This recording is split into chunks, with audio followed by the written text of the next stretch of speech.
we turn the lights up, will you be able to hear me better? Apparently not. Okay. All right, well, thank you, Allison. Thank you very much for the invitation to be with you today. Happy birthday, Jane. I don't know what I want to be charming and endear myself to you before I actually say anything, but it would be a waste of time because I've only got an hour. A couple of things. Be very wary of a speaker who brings many things because it means they don't know what they're talking about.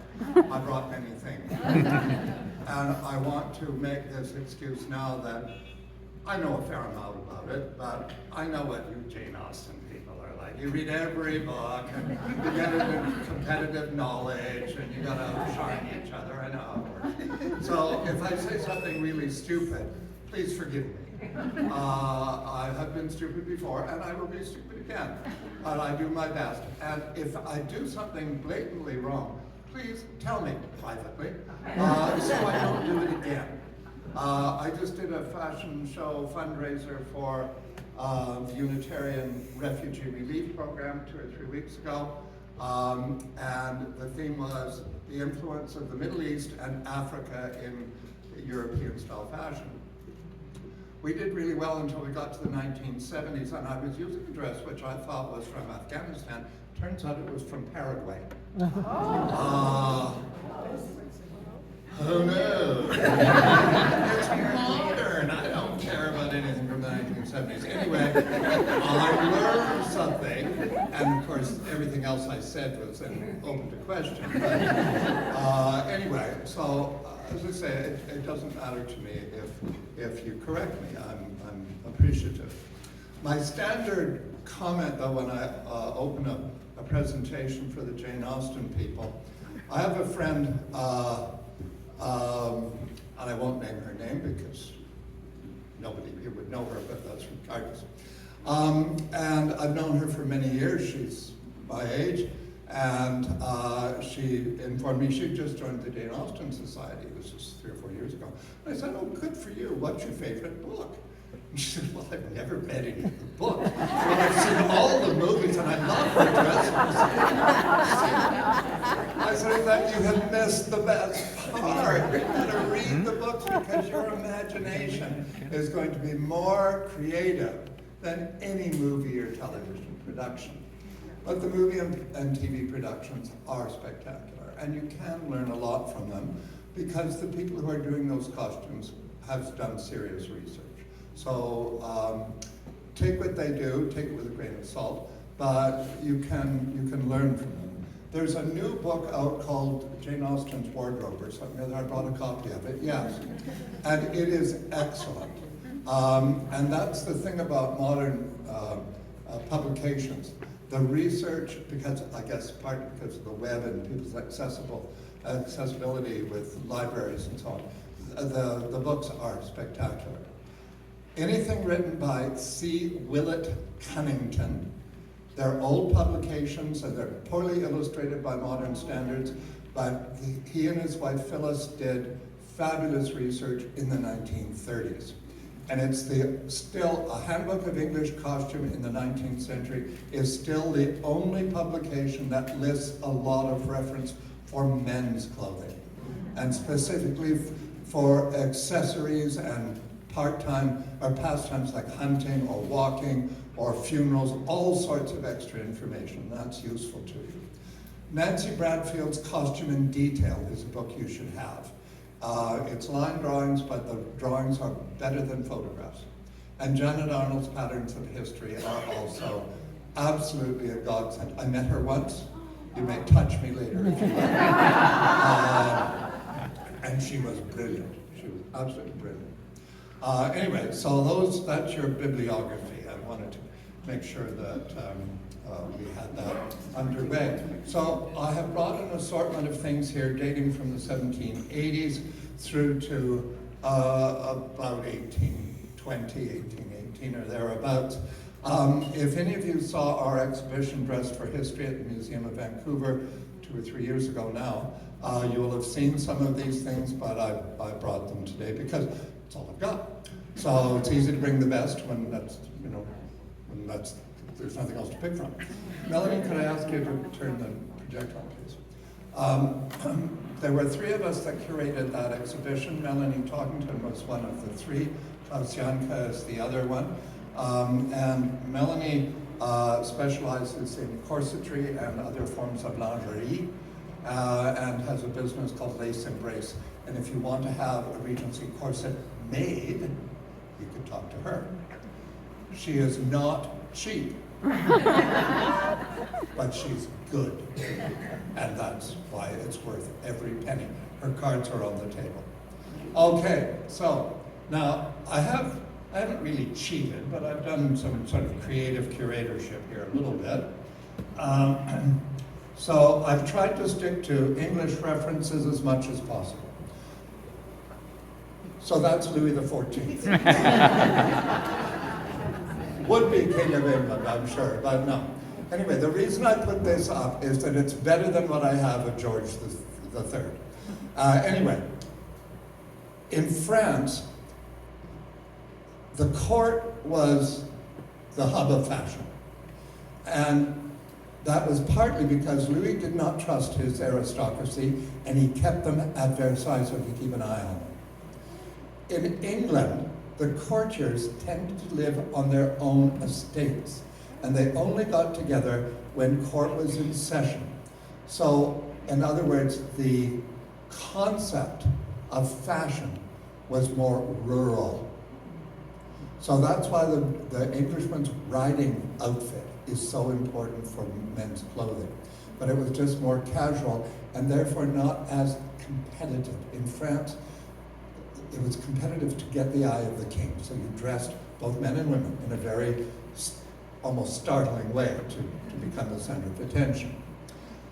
Because it was such a lavish court in France, other European courts, excuse me, other European courts paid attention to it.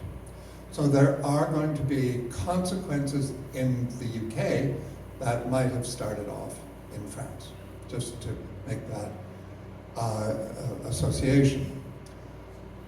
In the Jane Austen period, the body is going to be more important than the outfit. In the earlier periods, from about 1700 through to about 1780, the garment is more important. That's partly because Louis was an old man. And he wants to look vigorous and sexy and powerful. The only part of him that was allowed to be seen was his calf, because he'd been pampered since he was a kid. He was probably excessively overweight, but you can't see it because the artist is being complimentary, and he's completely covered up. By the time we get into the Regency period, the man's body is going to be rather conspicuously apparent. You'll see. So we see his legs, and the rest of him is obscured. Can we have the next slide, please?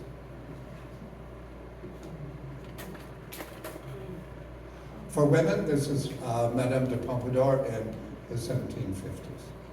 And you can get my inference here, where her dress is so incredibly conspicuous. You see, she has a tiny waist, and she's feminine, and she's very pretty, and we know she's feminine because she's wearing pink, and she's wearing ruffles, and apparently that's what feminine people wear. We are trained and conditioned to believe that. The dress is important. It does enhance her figure, but the dress is more important than the figure is.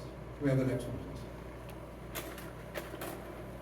Now, this is my one picture of George III, right there.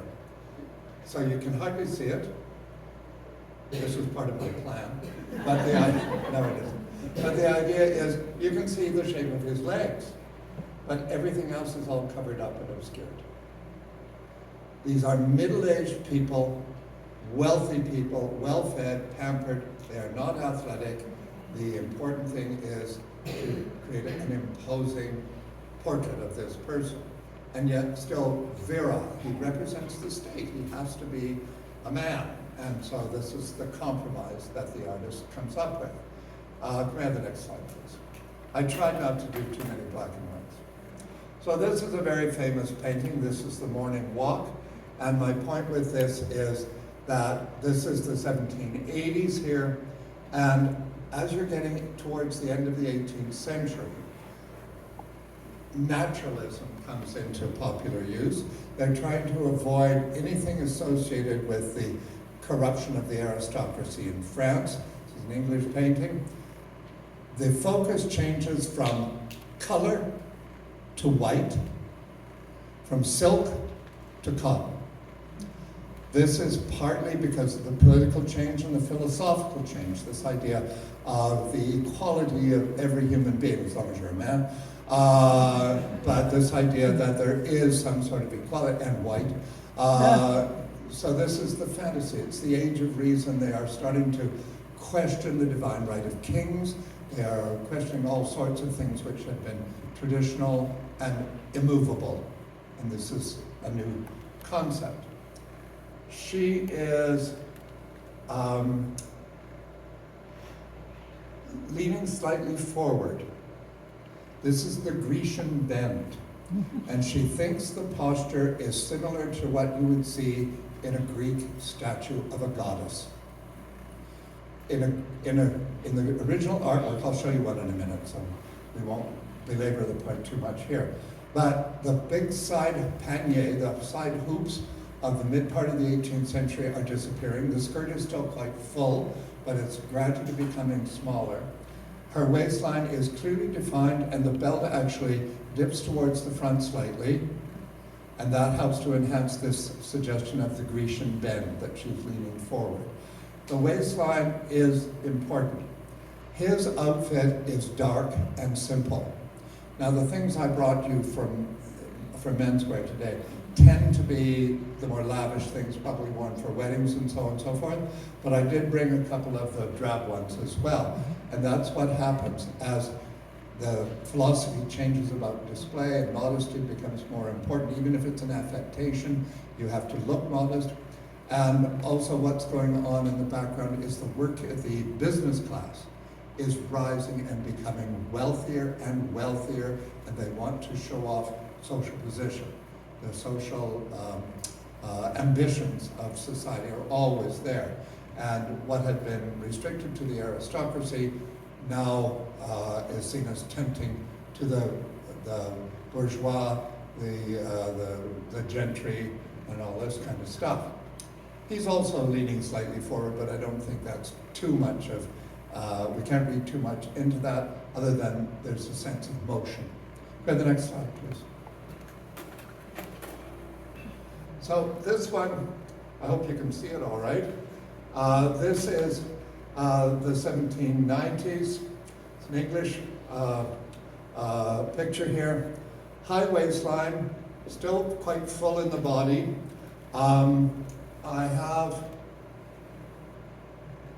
I have something here that's sort of, well, I'll show you. Okay, I'm going to have to yell at you for a minute. Now this dress here is similar to what you see on the screen in terms of the fabric, but I think the dress is slightly newer. It's more about 1805. This is to warn you that these dresses, as they were throughout the 19th century, are often remade. So you can't necessarily assume that the fabric and the garment are from the same time period. So you have to analyze it. This dress belongs to the Costume Society that I am with, which is called SMOC, the Society for the Museum of Original Costume, and we are trying to start a museum of clothing and textiles somewhere in the Lower Mainland, so I don't have to move to the island. I'm going to die. I've been in my house for 41 years. I'm going to die there. So I'm sorry, it's not prejudice about Victoria or the island. It's just that it's home. So these women would have worn a bustle pad right in there to create this sense of high hips. In the 18th century, width was the emphasis. By the end of the 18th century, height is the emphasis. And towards that end, you will often see feathers And that thing right there, which appears to have been embedded in her forehead, is a panache. And it comes from the military. And in those days, the armies would often stand up and face each other and shoot each other in nice, polite order.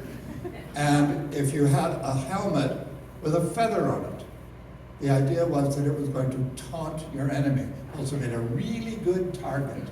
So, men in warfare, what can you do? But the idea was that it would look brave. And that's why if you wear something with panache, you are wearing it with attitude. And it actually probably comes from, inspired to a degree anyway, by Napoleon's campaign into Egypt. Because in the Egyptian tomb paintings, they had temple dancers and characters with a band around their head and a feather sticking out of it. Often an ostrich feather, which is exactly the same reason it became popular in the 1920s, when they opened King Tut's tomb.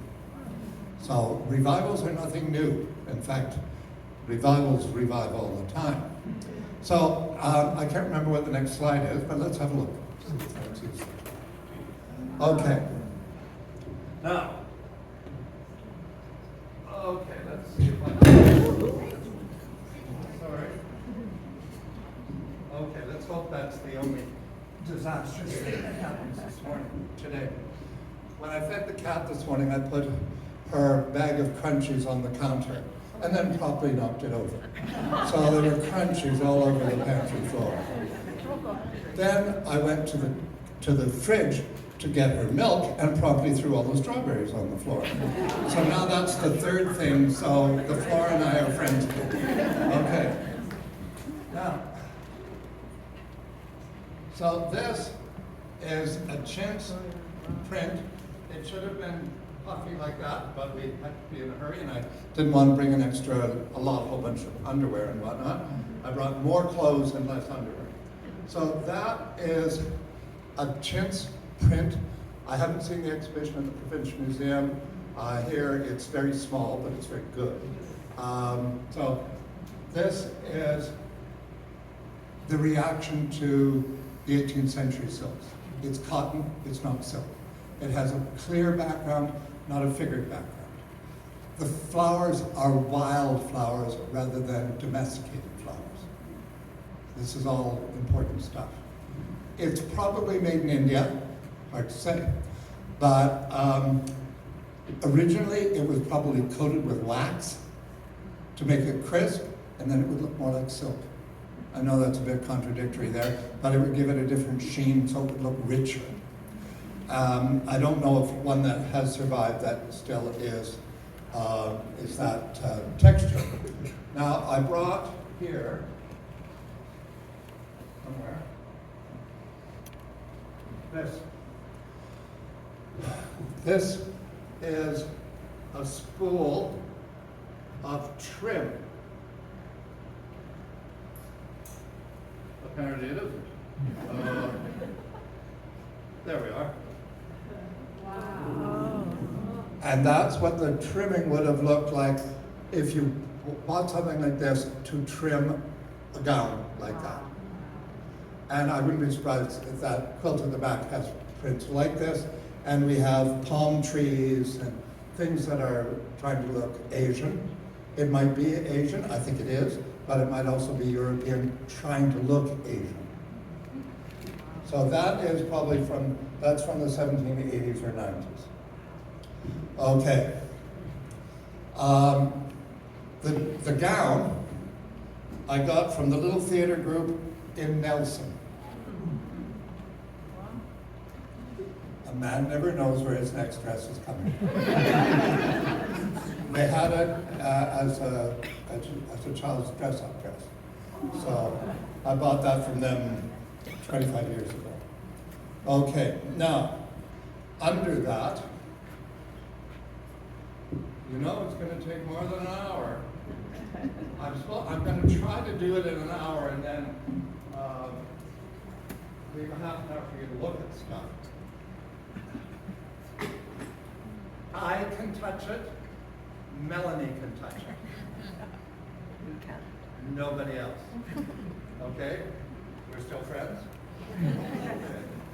So I want to show you, now I don't really have the proper petticoat from the 1780s to put under this.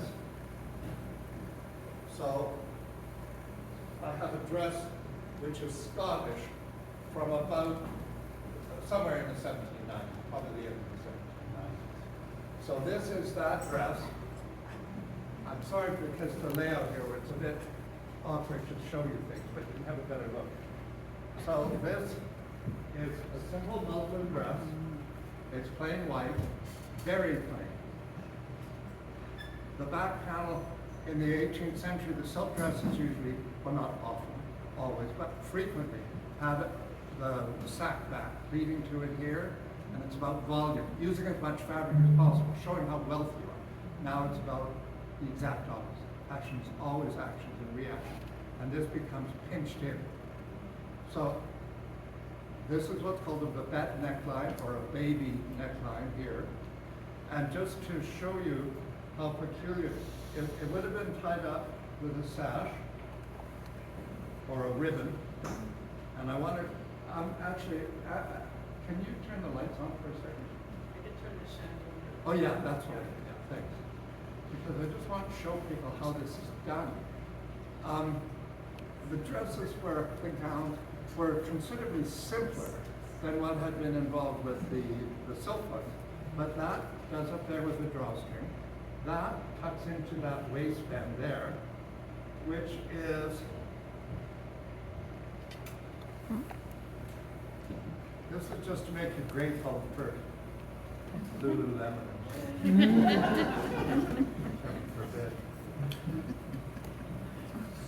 So that front of the skirt is on a drawstring that's threaded through holes in each side. It's not the pocket holes, but and ties in the center of the back and is pinned to a little tab that extends down from the lining. Really awkward, involving a lot of straight pins and things like that. And a lot of this is what we describe as beauty by impairment, or handicapped derogatory clothing, the greater your status and appeal. It means you can't do anything. I don't know how many of you are wearing costume today that you're actually securing with straight pins, but it's a good way to keep men away from you. So I actually have a few of these pins right here from the 18th century. These were salvaged out of the Thames River by one of the nuns. She was kind enough to give me a bunch. So they're made by hand, they're yellow brass, and the heads are applied by hand. There were 7 steps in the production of a pin. Women who did bobbin lace and were using straight pins like this to define the pattern as it developed, often couldn't afford to buy the pins. So it's one of those things, pin money. The idea is that if you had pin money, then you could afford to get the pins to make the lace. If you were poor, you used fish bones. Or if you were really poor, you used thorns. And the Costume Society has some of the thorns and the fish bones that were used. So anyway, you get the whole idea. And so this is pinned together by straight pins, and that's the lining of the bodice, and that's what goes in, and that drawstring is secured there. Okay, now.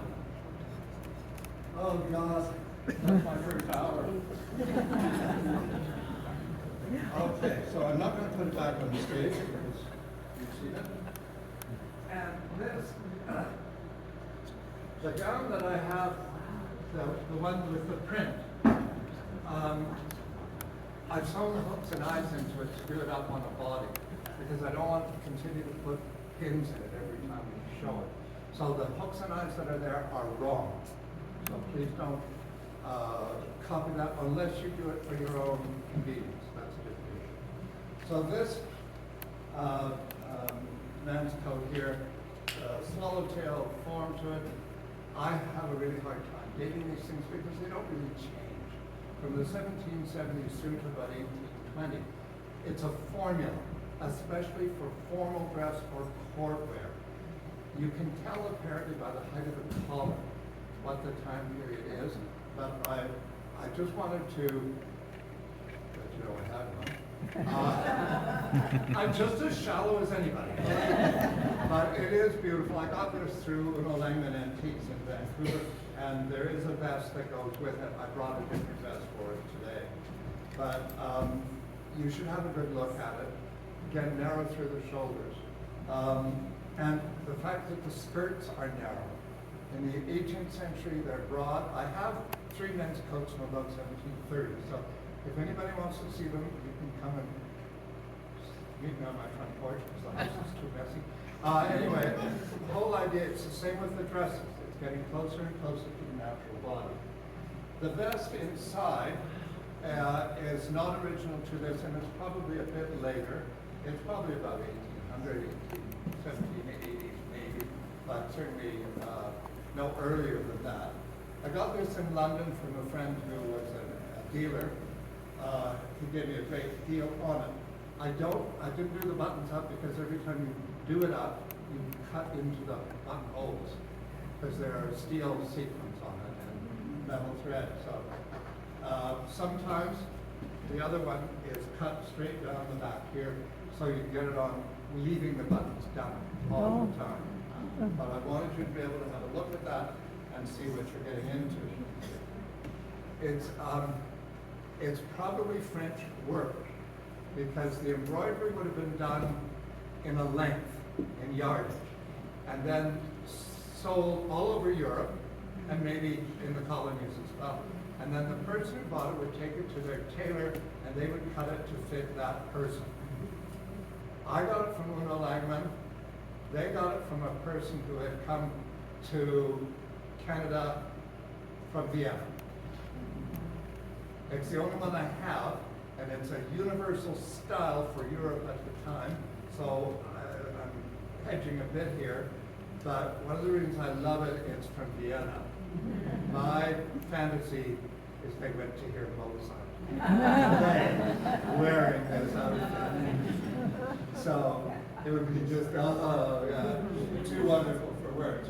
Anyway, since we've talked about this vest, or waistcoat if you prefer, the white one there, which is really one of my punchlines, but in case we run out of time, we should do it now. That belonged to Warren Hastings. Who does know who Warren Hastings is? Okay, good enough. Okay, I'm going to impress the rest of you then. Warren Hastings was sort of the second in command, I gather, for the British East India Company in India. He is the man who is considered to be responsible for the introduction or the beginning of the cotton export trade through Bengal, which was huge and coincided with the huge new popularity of cotton in England, but throughout Europe and throughout the fashionable world. So he had great significance.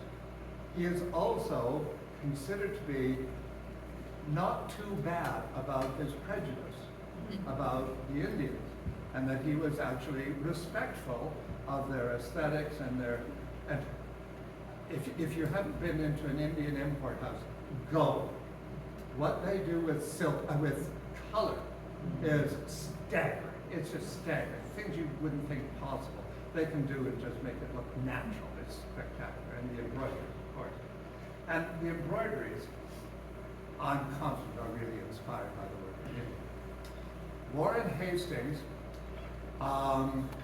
was in India, eventually went back to England and got sued by the company and all sorts of people and ended up bankrupt. He lost all the money he made, which to me means that company was mad at him because he didn't exploit the Indian people enough to keep them happy. When he was in India, he met a woman named Philadelphia Austin, who was Jane Austen's father's sister. At that? And she went to India in her 30s, looking for a husband, if you read between the lines. And she met and married a man who was with the British East India Company. And after 8 or 9 years, there were no children. and he took off with the Indian woman who was their housekeeper. So probably he'd had a relationship with this woman long before Philadelphia showed up on the scene. Anyway, she was suddenly alone. The husband was gone, and she took up with Warren Hastings and had a child. So that guy was the natural father of one of Jane Austen's cousins.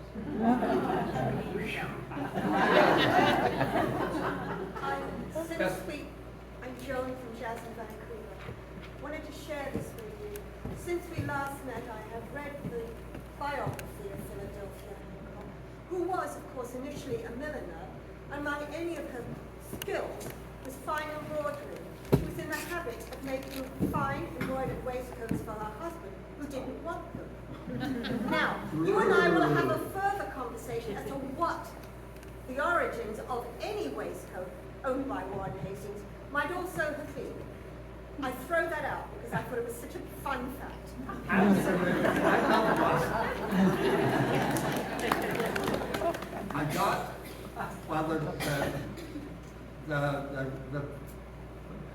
it's a bit convoluted, but I want you to think how wonderful I am.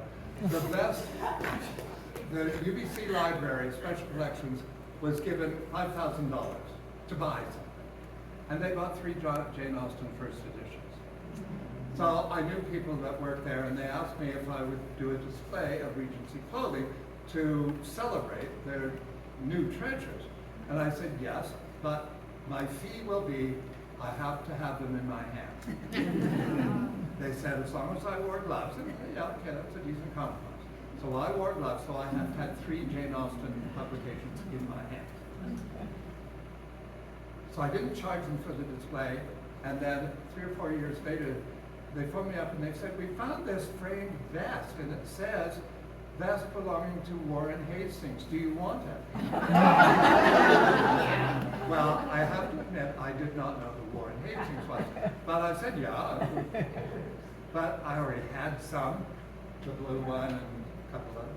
And I thought, well, Smock needs this. So I said, well, it can go to Smock. Then I realized that it was Warren Hastings and who he was. And I was remorseful for about 30 seconds because the society's going to last longer than that. So anyway, that's how Smock bought this thing. So in other words, we don't have really documented history, but on the frame it said, and we kept the label, because we had to take it out of the frame to protect it. But for today, it just seemed so essential that I bring it. So anyway, okay. So this is out of the British, out of the Victorian Albert Museum collection. And it is a muslin from the end of the 1790s. And Cunnington, in the Cunnington books, he talks about dresses of this period with some detail. And he talks about ones from 1800, 1802, that are white with blue embroidery. Now, they're supposed to look like Greek goddesses. The inspiration is, philosophically, is that Greece was the source of democracy. And in fact, Greece was the source of all Western culture, philosophically. You can argue the point, I don't want to hear you. Because I say it so. I was going to be a classical archaeologist. I'm strong about that. The colors of Greece were and have been white with blue. The scroll work around the bottom is the waves. Greece. And the Greek key pattern is really stylized waves. It's easier to do when you're chipping a stone, to do angles than it is to do curves. So I'm convinced that this is what this is. I bought this in London 30 or 40 years ago, and I was with the friend I got the men's clothing from, and he said, is there anything in this auction you want? And I said, I want that dress. So he didn't bid against me, and he was stinking rich. So he couldn't buy it. But even at that, I paid £400 for it. This is a long time ago, and that was serious money. But I thought, I'm going to be speaking to Jane Austen Society for the rest of my life. They need to see a dress of this period that doesn't have a waist on it at all. And that's why Martin wanted it, because he had never seen one before. And this is so much the reaction to 18th century silk dresses, the gowns that were so fancy. So this, if you're going to make a costume, this is what I recommend, because you can eat all the potatoes forever and still wear this. And it is supposed to be natural and organic and all these things. And in France, they supposedly were worn down so that they would cling and they would look like the Elgin marbles. It would look like Greek statuary.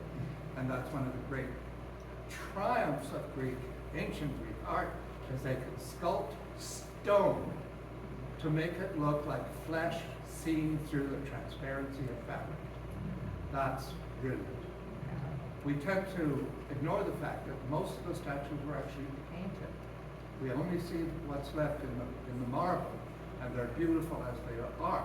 But when they were originally produced, they were painted, and if their painting was as successful as their sculpting, they would have looked like living creatures, goddesses. Now, I want to talk about the Grecian bend. I have to take the 7 o'clock ferry back. Well, you can drag me off the floor with that gun. So, those of you who heard me speak before about this, you'll have heard this, so you have to bear with me. And okay, the Grecian bed. In Stone Age societies, and Stone Age societies still exist in various places in the world. It's not derogatory, it's just they didn't have metal. That's what that means. In ancient societies, in Stone Age societies, if they depict a human body, they usually do it stylized and perfectly symmetrical. Usually, frequently, the figures are female with exaggerated chest and hips because they represent fertility, the well-being of that society, the clan, the tribe, whatever it is, because the female figure is where life is going to come from, continuity, eternity. A lot of ancient societies, the Assyrians, the Egyptians, and so forth, they animate the figure and they make it stride forward. We've all seen the Egyptian tomb paintings and so on, where these gods with eccentric heads or human beings are walking. The Greeks made the person relax. So you go from this to this to this. And this is called contrapposto, where your weight is on one foot, that leg is rigid and straight, the other leg is bent at the knee, and that foot is slightly forward. So you create an angle with the hips and an angle with the shoulders that are complementary. It's a more appealing stance when the person is looking at you. I think it's the model got tired. The stonemason is carving away like this, and after 4 or 5 months, the model goes, oh God. So they just relax, and of course they take advantage of the Greeks were so aware of natural thought and processes and whatnot. Excuse me. The female figures, the goddesses, are often shown naked or stripped to the hips or whatnot, and the excuse is that they are washing. She's up in the morning, she is bathing, it's private, it's clandestine, it's invasive, sort of. In the old days, Greek had forests, and they had lions and tigers and bears and all sorts of things. I don't know tigers. But ferocious animals and ferocious gods that were running around looking for fun. So the goddess is startled. She leans forward to protect her body and turns her head to the side to question where the noise is. And in Greek statues, the head always turns to the side. And that's so if you, as observer, if you make eye contact with her, you will die. she's a divinity and you're a mortal, so the experience will be overwhelming and you're dead on the spot. So she turns her head so you can watch her safely. Because she is half naked or naked, she is vulnerable, and one arm goes across her chest and the other arm across her groin. It's called the modest Venus pose, and she leans forward. And they still do that. Store mannequins are often posed exactly like that, only they bring their hips forward because they're trying to get you by the breast. That is the modest Venus pose, and that's how that woman would have stood at the time. So all of you who are doing your costumes for the ball tomorrow night, I think it is, you all have to stand around with that that the mother nagged you not to use. You're supposed to stand up straight. You'd be such a pretty girl if you just stand up straight. Well, your mother nagged you. Apparently you'd be far more attractive if you shrunk forward. Okay. Oh, God. Okay, let's have the next slide. I will speed up, I promise. Okay, so this is an English dress. This is in the DNA 400 Years of Fashion catalog. This is, again, it's going to be Indian fabric most likely. And this has got, you can't see it because it's the quality of the slide. Actually, maybe Alison, can you see well enough? Yeah. Because I want to show you the stuff. Do you want? Can you? It's good. Yeah, thanks. Okay. Because in the slide, there's little tracery or elements of silver. It's not really silver. As far as I know, it's chromium-plated lead. So you have to be careful with these. These are called thumbnail embroidery dresses. I only have the one. This I got from a friend of my mother's. His name was Bubsy. Bubsy, yes. And it came from her family in England. She gave me 3 dresses, and then 3 days later she phoned up and said she wanted one of them back. I thought she wants the silver one. Oh, no. She didn't. She wanted the ugly one from the 1890s that had been remade.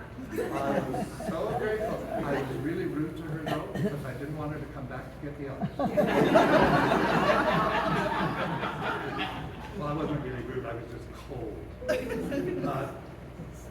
So this is. And what's India known for now, other than color? Tinsel embroidery. And the men's vests, tinsel embroidery. And there you have it. So there is also a kind of some tinsel work done in Egypt called a suit work. And I think it probably developed first in India and then gradually worked its way across Asia into North Africa. Can you imagine a room of 50 women and 50 gentlemen, candlelit, so the lights all flicker, and then you're wearing something. Now this is, again, as naked as you're going to get. As the 18th century, 1780s, 1790s, 1800, 1810. And this is where most productions of Jane Austen's books are sort of around that 1810 to 1815 period, which is reasonable. And this is the sort of thing. Under this, she would have worn a shift, possibly a corset, but a lot of times they didn't want to wear corsets because it wasn't natural. But there is a need for control of the figure. I think I have a picture. I have a picture of the corset. Okay, so the shoes are going to be long with pointed toes. I only had one pair of shoes, which was really this style. Now these white boots here, I bought these in Powell River. I bought a very large collection of vintage clothing in Powell River years ago. And these were in that collection, and they are marked as wedding boots 1800. I think that's a bit optimistic. I think they're more about 1820, but it gives you some sense of what they should look like. These are shoes that Klaus Janke found online. They're probably men's. They're probably from the United States, and they're poor people. So mostly what survives is the clothing of wealthier, reasonably comfortable people. But my point being with this one, without pun intended, the long pointed toe. The but still fashionable, even if it's working class.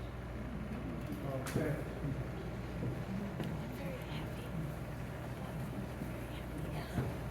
Now grab the next slide. Oh, there we are. The long pointed toes. There was a novelty a little bit later on as you got into the Napoleonic Wars in England for women to wear shoes that had bumblebees painted or embroidered on them. Because bumblebees were one of Napoleon's symbols. He admired the industry of a bumblebee. And in Britain, it was illegal to import them, but if you had them or could smuggle them in, you could wear them and you could justify it because you were tromping on his symbol. So there are all sorts of parallels throughout history for that kind of thing. Okay, I have a lot of pairs of these later on, but not for this time period. Any idea what I did with that? All right. Good thing I'm pretty. Okay, go to the next slide, please.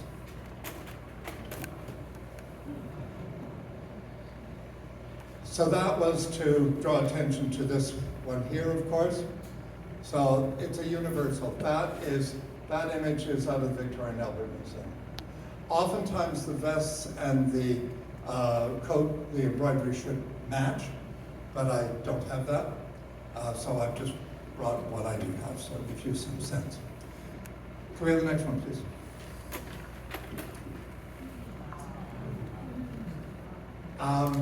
The white is supposed to be dandelions that have gone to seed. Isn't that charming? I mean, that's wonderful. Can we have the next one, please? And then gradually getting more and more abbreviated. Look at his, you can see his body.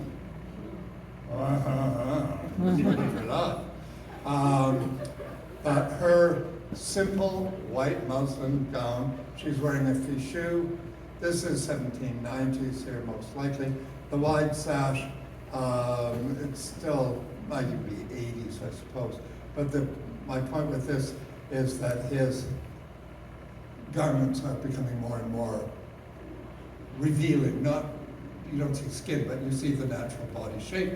And this is in keeping with this whole admiration of Greek art. Because as with the women paralleling goddesses in sculptures of nakedness, the men are doing the same because they're getting ready for a war.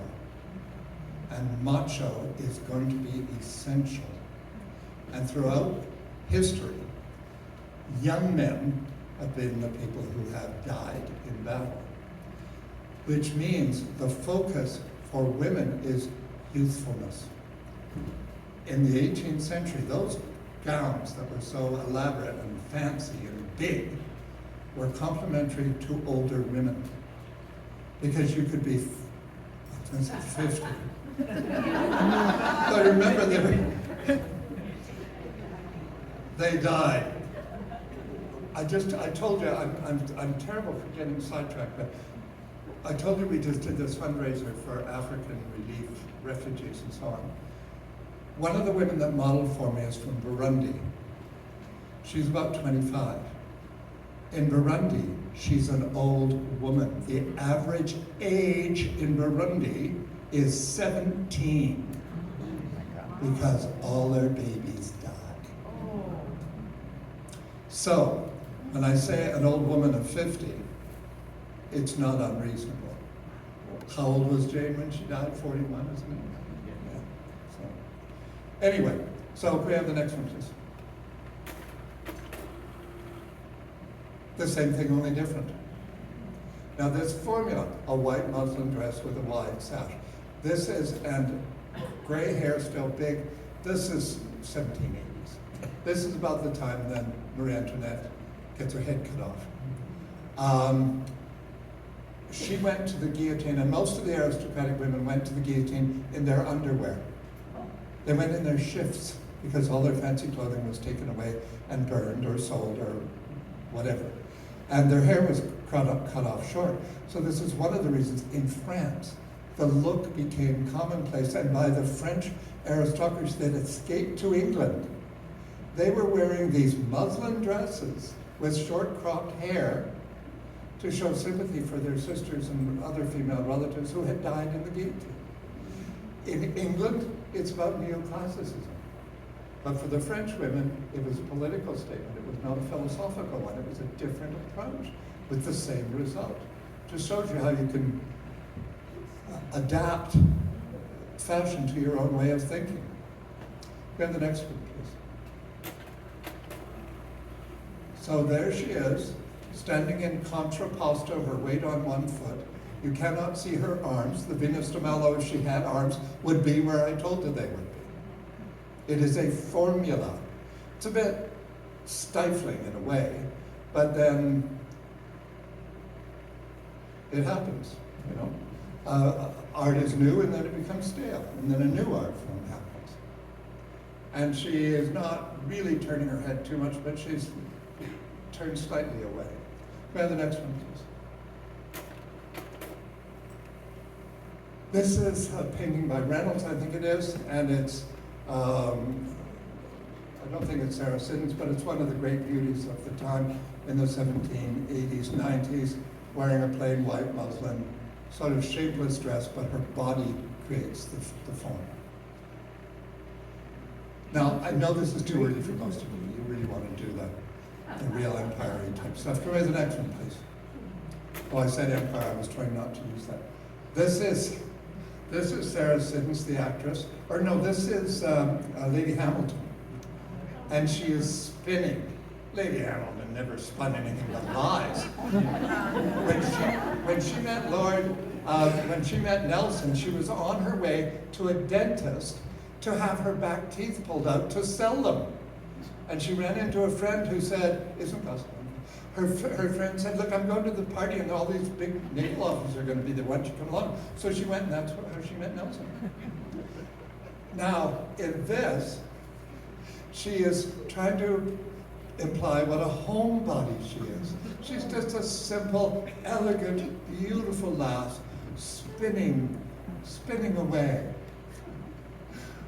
One of the affectations was that when women had portraits done this way, because this was a formula as well, they always wanted to have their hand raised so that the blood would run out of their hand and look pale, so that it would prove that they were higher class than farm women or domestic.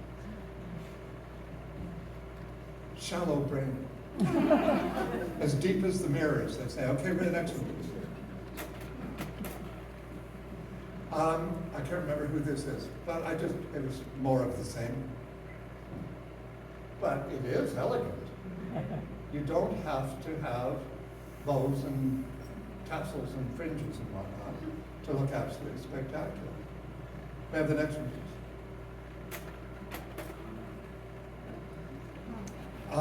I put this in because you can see how transparent that dress is. They actually, there's another book called Corsets and Crinolines by a woman named Nora Waugh, and she talks about things like this. And if you weren't big enough in the chest, you could buy wax falsies to wear inside the dress.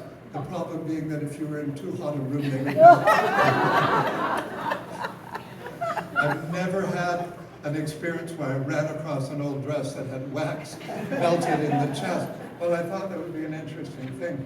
But the idea of the clumping of the fabric in the ancient world, the Greek Delphos is a single piece of fabric, one sort of folded around the body and then held in place with fibula, which are sort of a form of safety pin. And that's what that button is imitating there. Now, I might have it somewhere else as well, but I bought this because that's sort of what she's wearing. And again, this is supposed to look ancient Greek. It's laurel wreaths. It's pot metal. It's cheap quality. But nothing new in that either. Costume jewelry, fake jewelry was important. And in fact, here I've brought that. It's a cross. It's glass in silver. It's French. It's from about 1800 to 1810. I got it from a very unpleasant woman who threw it in when I bought a dress from her, which she charged me too much for. So I thought that was great because I got this for free. But anyway, you should have a look at that. Now, there are some other bits and pieces of jewelry here that are also paste, but they're glass. That's part of the stomacher from an slightly earlier period, but they were in the box, so I brought them. This is a handbag made out of card paper. So it's very badly squished, but I am very fond of it because it matches the green and white, the dress with the waves on it and so on and so forth. So, and it's extremely obscure, peculiar from the time. Okay, yes, okay, next slide please. Now, Papa, or the husband, dressed very, very conservatively. I brought a couple of these suits with me, but we ran out of space. So what I have in lieu of that is I have one that you can have a look at here in brown. So with metal buttons, I don't think you have metal buttons. This is English. I got this from a collection of a woman in White Rock. She got the things from her aunt that lived in Kent, in Birchington in Kent. And I wanted to bring it because I have the breeches for this one. And it has the full front, which you can have a look at to see how it's constructed. You can, as I say, you can ask Melanie or myself to help you have a look at that. Still can do it. Okay. Now, the reason I wanted to point that out, I can't get out of it. Okay.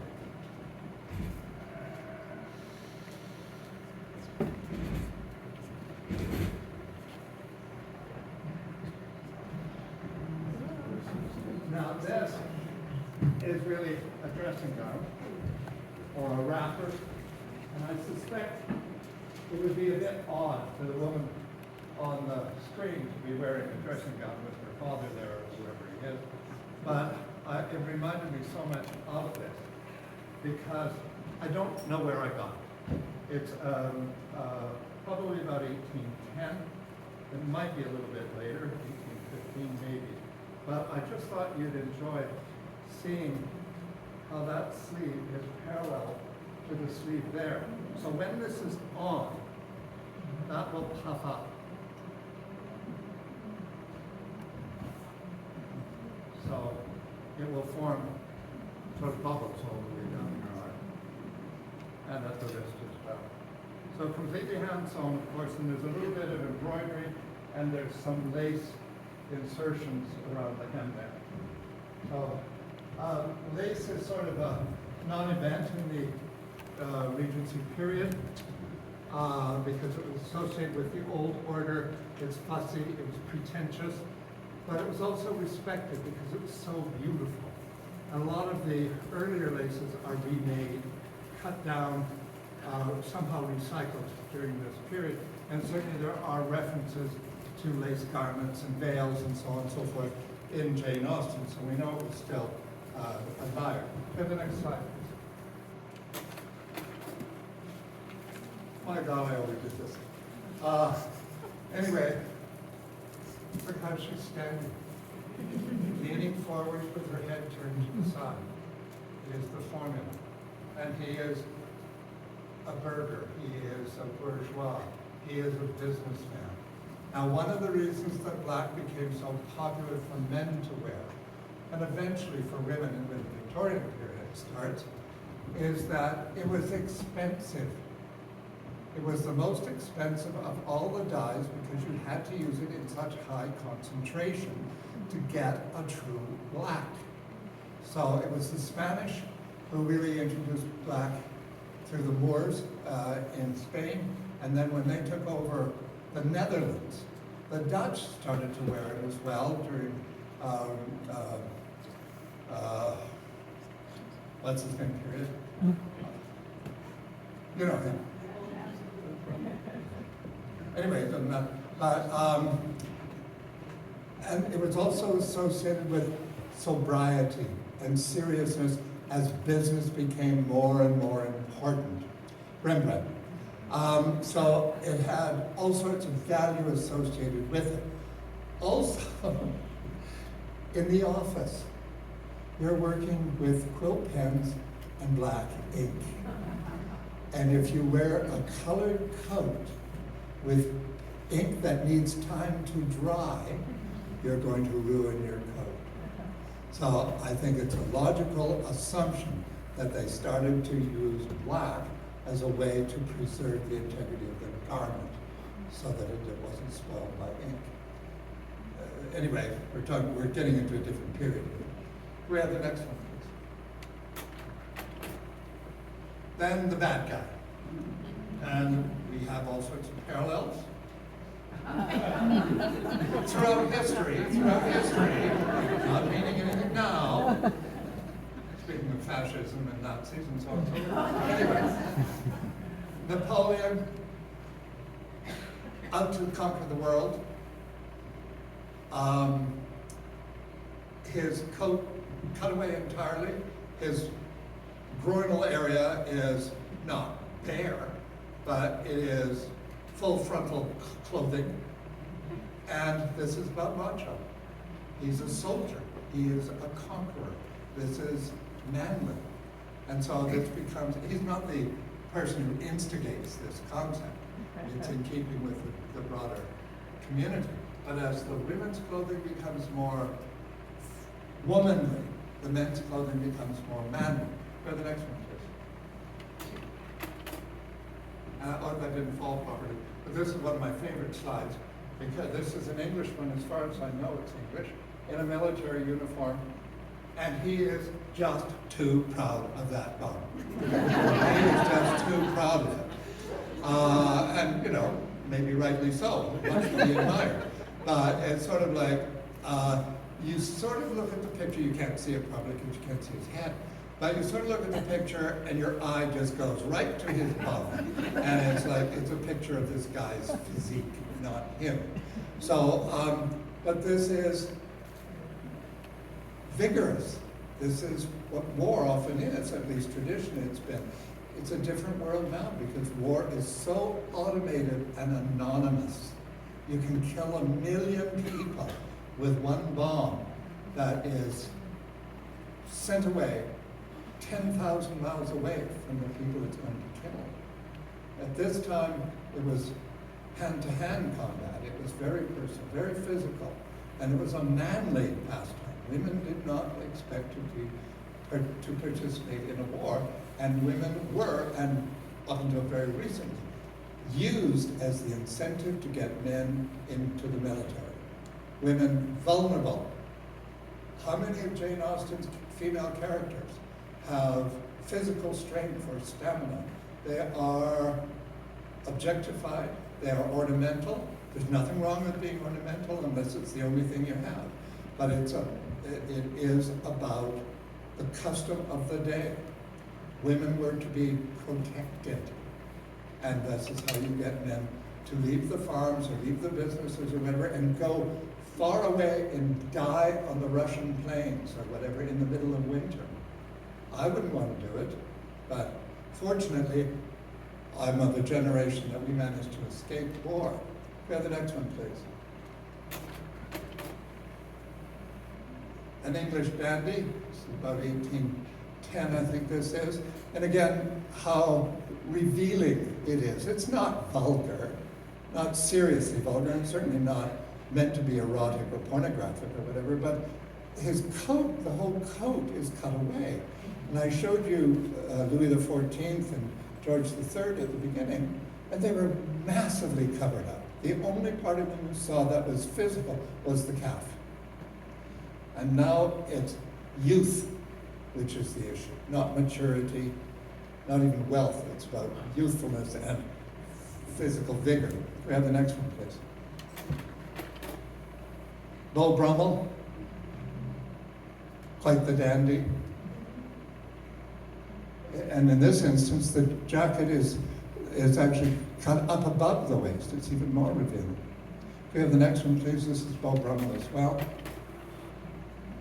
Isn't he just precious? Wonder what kind of lip gloss that is. But it wasn't seen as negative. He was refined. He was a gentleman. This was about proving that you were well-bred or superior. If you think of, in that day and age, even washing was a luxury. If you lived in a big city, water was at a premium, let alone hot water. All the houses in London had latrines or had chamber pots and whatnot. Even the wealthiest of houses did not have indoor plumbing as we understand it. So to be civilized was to be clean, and this is one of the things that set you apart. If you read some of the expose type lurid descriptions of houses and whatnot, and public functions outside of Jane Austen's rather sanitized versions, they talk about parties in Bath in the summertime where they had to have all the doors and windows open because the stench was so terrible. Because the people didn't bathe, didn't use deodorants or whatever. So it was a question of common sense. And it wasn't seen as, necessarily anyway, as unnatural. Like it was very natural. Now the next one, please. Again, nakedness. This is from one of the ladies' handbooks of, I think this one's 1813. I have the book, no, 1806. And it is allegorical, and he's a soldier. She's a sweet, young, innocent girl in her white muslin dress that doesn't leave a lot to the imagination, leaves something to the imagination, but it's, you didn't expect this kind of talk from me, did you? I gotta keep you awake. I've learned. So, but high waistline, slim fitting, and I don't know if I can read this. The description of the illustration is the union of love and hope, inspiring fortitude with ardor for feminine beauty. So I'm not quite sure who is representing what in that, but she is his inspiration. He is in a uniform. He is going to go off to the battlefields in Europe and die with his panache stuck on the top of his helmet there. Grab the next one, please. Okay, so this is 1813. I have the publication that this is from, and it's a fashion plate. So, columnar, the women look more and more architectural by the time we get into this period. They look like a classical pillar. The folds, to me, in these loose dresses, the earlier ones anyway, the folds look to me parallel to the flutes in a column. And then gradually they become more and more and more stylized until they sort of disappear. And we get to this sort of thing, which is much more of a column. I got this, there's some women, the woman I bought this from, is she here by any chance? Okay, I can tell you anything I want then. No. She took the dress to the Provincial Museum to sell, and they didn't want it because it had nothing to do with the history of BC. So they suggested she talk to me, so I bought it. And I was thrilled. It didn't look like this when I got it, but I did do a lot of work on it. I just love how that panel works. It's so attractive. And what that does is it increases the suggestion of the Grecian band. So in the silk gowns of the 18th century, that's massive. And it's just reduced, and it's just this clump. It's really a clump of a lot of fabric. It is a false front bodice here. It wouldn't fit on the body properly, so we had to do the best we could. But it's interesting because it would have been held together with straight pins, and that's where I had to repair it. Because the straight pins had worn holes right through. So that, and you can understand why, if she didn't have anything on underneath, how provocative it was. Show the boys what they're fighting for. Well, that's exactly what she was doing. And it wasn't considered inappropriate. She could still be a lady. And it's about attitude. But that just to show you how that works. I've still got some repairs to do there. So you can see how that works.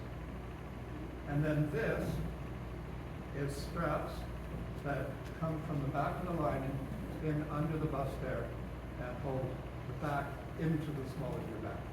So it fits well. Here's that pin. Indian work, the fabric is all embroidered in a trailing vine pattern by hand, possibly even done by children, because they wouldn't have had sufficient skill to do some of the more sophisticated things, like this one. This is done with chain stitch, and this is probably about 1800, about the same period. And I got this in Powell River. The chain stitch is little floral sprigs, done with a tambour hook, like a latch hook, done by hand, but then using a sophisticated tool. In one of Jane Austen's letters, she says how the women are busy lengthening their bodies. And you think, what the hell are you lengthening your bodies in some sort of weird yoga? I think what happens is that ones like this, where the waistline was right just below the bust, as time went by, the dresses had to become more forgiving. It's a bit of a challenge. But what happens is the men of power are young soldiers at the beginning of the Napoleonic Wars. After 5 or 6 years, those men that have survived, and the men who are in charge, who are in the back of the battlefield, they are getting older, their women are getting older. So the dresses, they bring the waistline down under the rib cage, and by the time you get into the 1830s, the waistline is right just below the rib, where a corset will make a difference. Because if you're trying to tight lace against ribs, it's not going to work. So what they're doing in that letter is they're lengthening the bodies, and what they're doing is they're inserting a band of web fabric to drop the waistline from under the bust to the bottom of the rib cage. And when I read that, I thought, oh, I should restore that. No, that's part of its history, and that proves a point.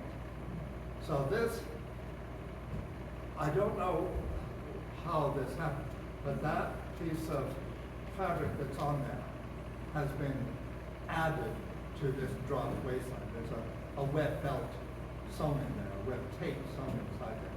So I think that was sewn over to make it pretty. But it's not, it shouldn't be there.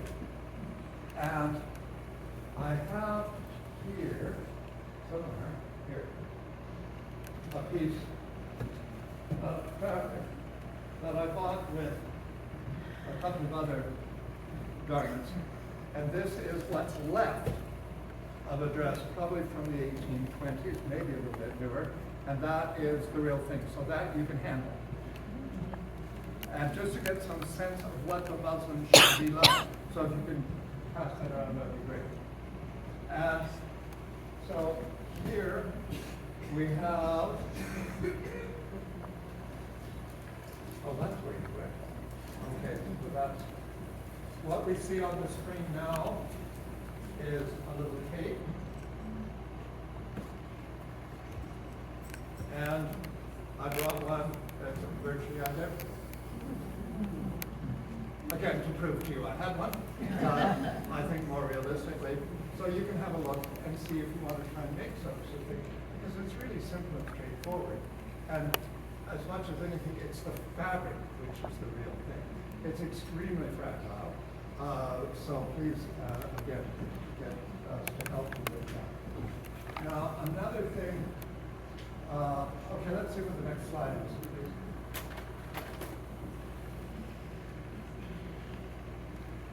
So pretty much the same thing I wanted to mention to you. If you're using shawls, the early ones have a lot of open space. It's tempting to use ones with a lot of pattern on them, but the truth is they are later. So the ones, if you want to be true to the Jane Austen period and use the equivalent of real cashmere shawls, the borders along the long edges should only be about 2 inches wide, and the patterning should only be at each end. The central bound is clear, often an ivory color. By the time you get into about 1815, 1820, they're often red in the paintings, and I have one that is red. This I got from a friend in North Vancouver. I got wonderful things from this woman over the years. And this is a shawl, an Indian export shawl, probably from about 1810, completely hand embroidered. I want you to know I repaired about 100 folds of it, and I know this still has a couple. But it has this random pattern of little floral sprigs, and a lot of times those patterns actually have names because they were formulas. But anyway, there we go. So that's sort of what the woolen shawls, the cashmere one, should look like. Borders along each long end, but fairly narrow, and a fairly complex pattern at each end. Also,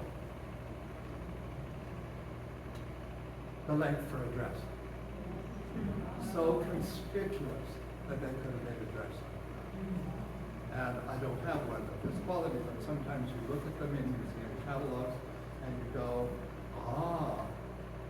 that's what they've done. They just took one and made it into a dress, which makes perfect sense because they were new, they were available, you could buy them. And I imagine there are comparable things nowadays that you can buy. The cotton is hard to get. Anyway, I can show you that later on. We have the next slide, please. Oh, the bonnet. I brought this, and I'm not really sure, but we just stand up, please. I would like to think this is old enough, but in fact, the cull should be shaped like this, not like this. And maybe this is just a variation. It's all hand sewn, but when they're this stark, they could be anywhere from 1800 to the 1850s. You really have to be careful and not make too big an assumption. Yours is right.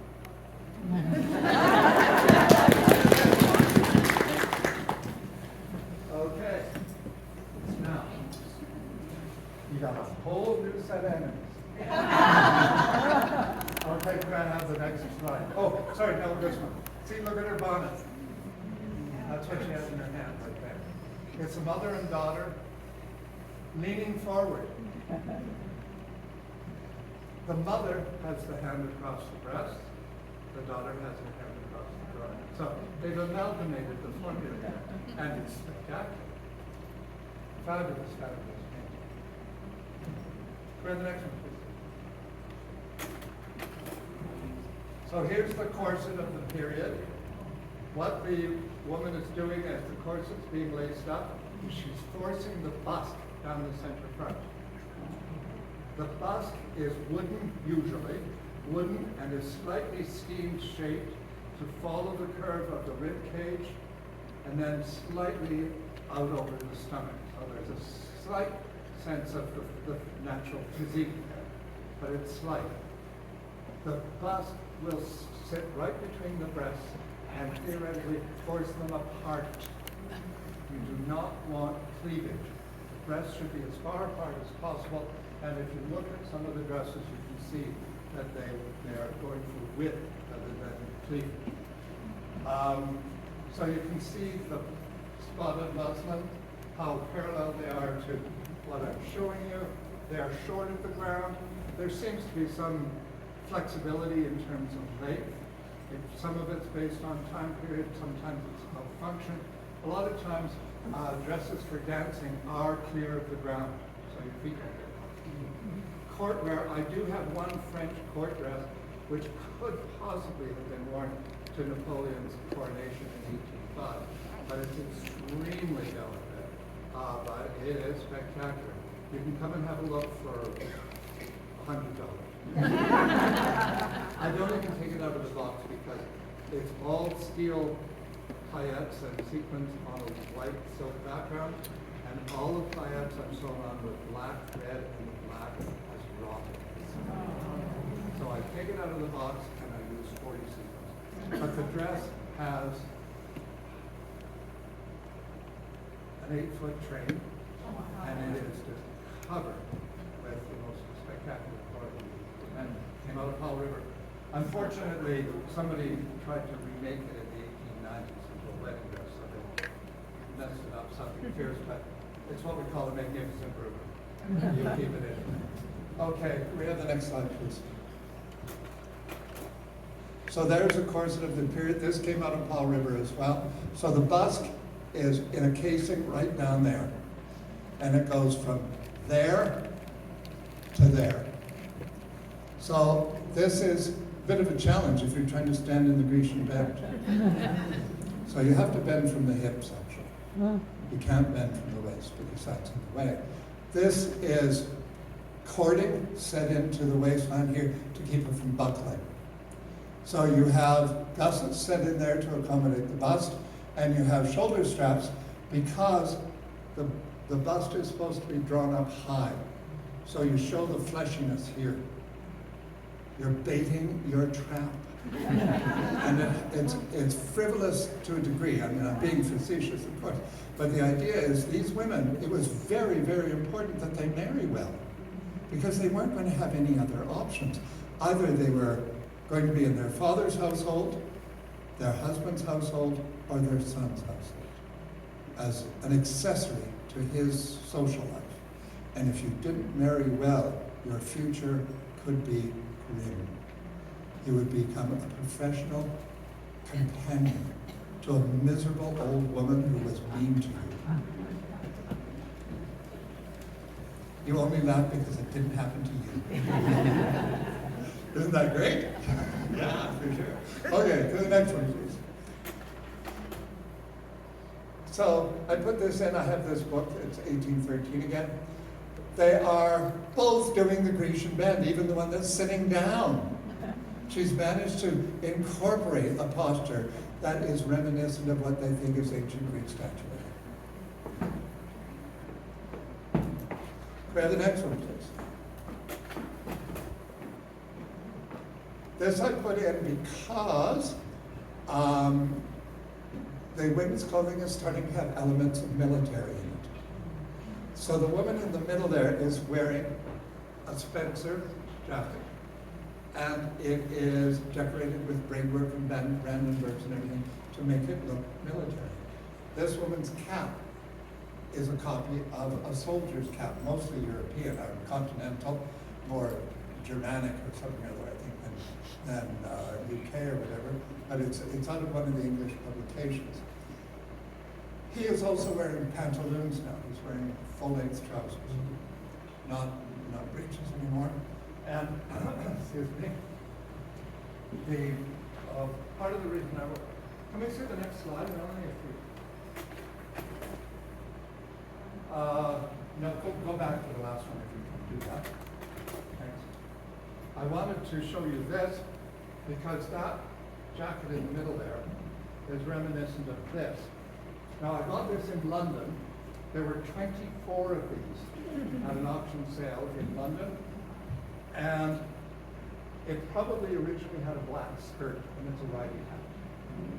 And the skirt would have been about 6 or 7 feet long, so that when she's on the horse, the skirt would be long enough that she would not run the risk of being exposed if she fell. And I have riding hats, later ones, that have skirts 7 or 8 feet long for exactly that reason. It is decorated with all sorts of buttons in the military style. As far as I know, they're Scottish.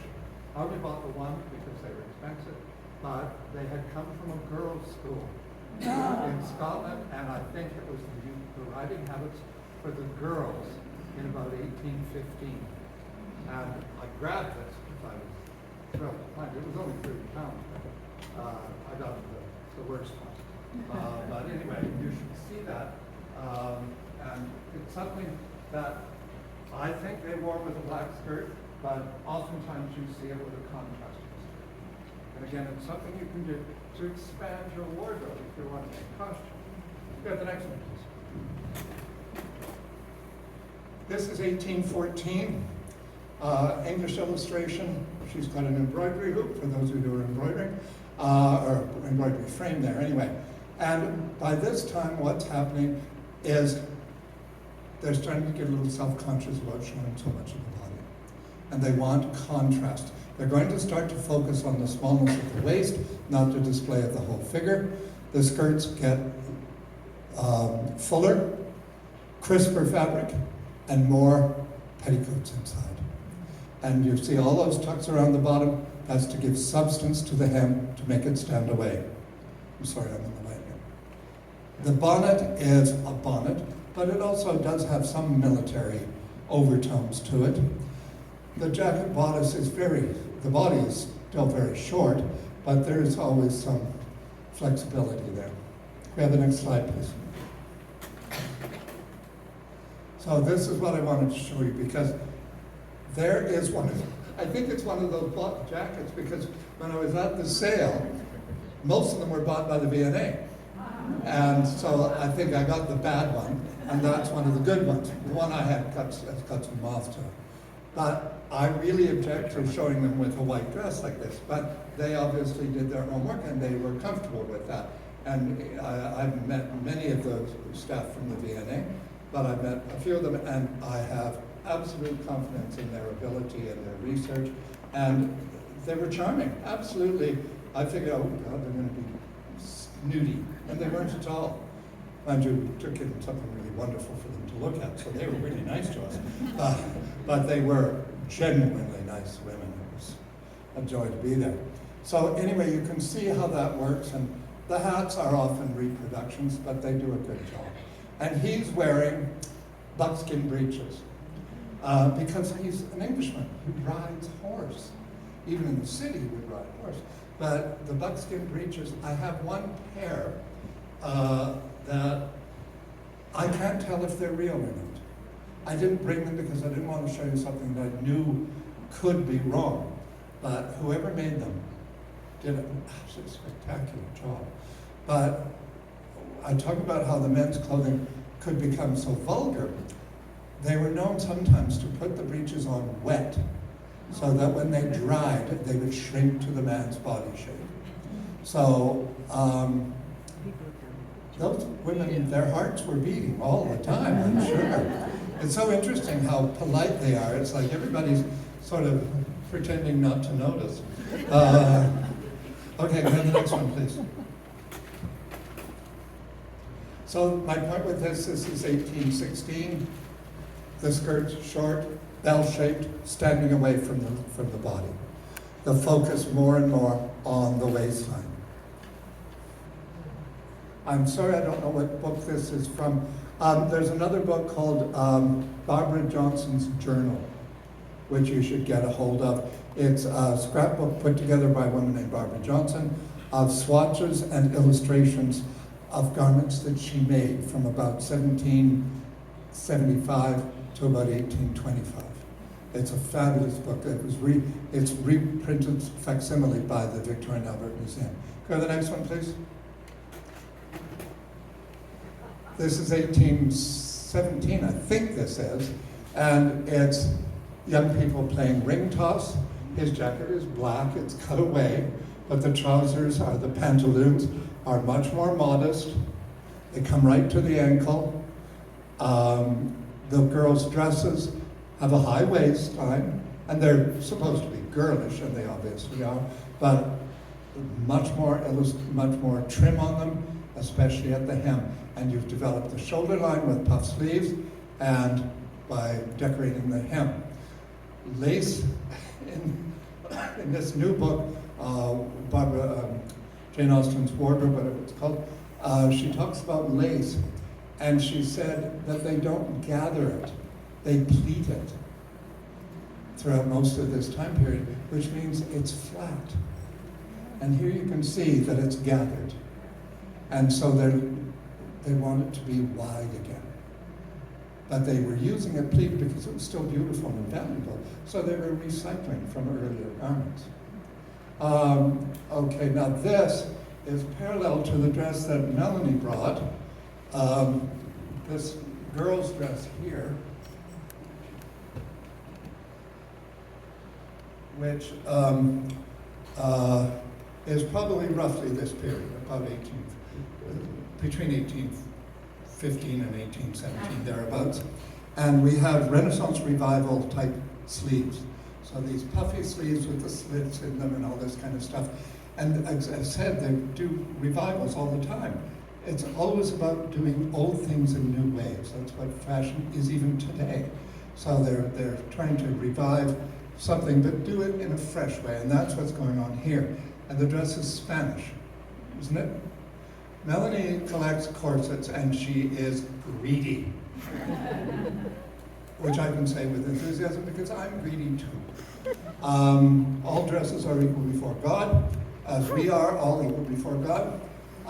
So where it comes from isn't so much of an issue. If it's fabulous design, if it's old, if it tells you something. Melanie bought a corset from a dealer in Spain, and he threw that dress in as a premium. I am really, really jealous. Because it fills in a gap in my progression, and that's why I asked her if we could use it today, and she said yes, as long as I can come. No, she didn't. She, of course, was more than happy to let us use it, but she could come, so that was good. But it's spectacular, and it shows exactly the kind of intense design and craftsmanship and business that develops from the stark simplicity of the earlier ones. If we have the next slide, if there is another slide, I think that's the last one. Oh, again, this is 1819. This is, so Jane has died, and the world was never going to be the same. Okay, that's it.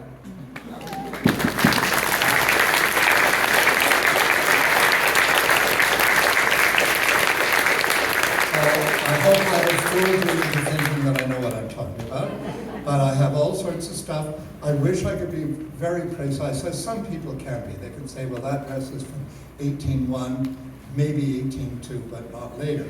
And I can do that with some periods in history, but I can't with this stuff. I haven't seen enough to know enough. But the garments will teach you more than I can, so please come and have a look. Please, as I say, resist the temptation to touch. Again, thank you for having us come today. I'm very grateful for the opportunity.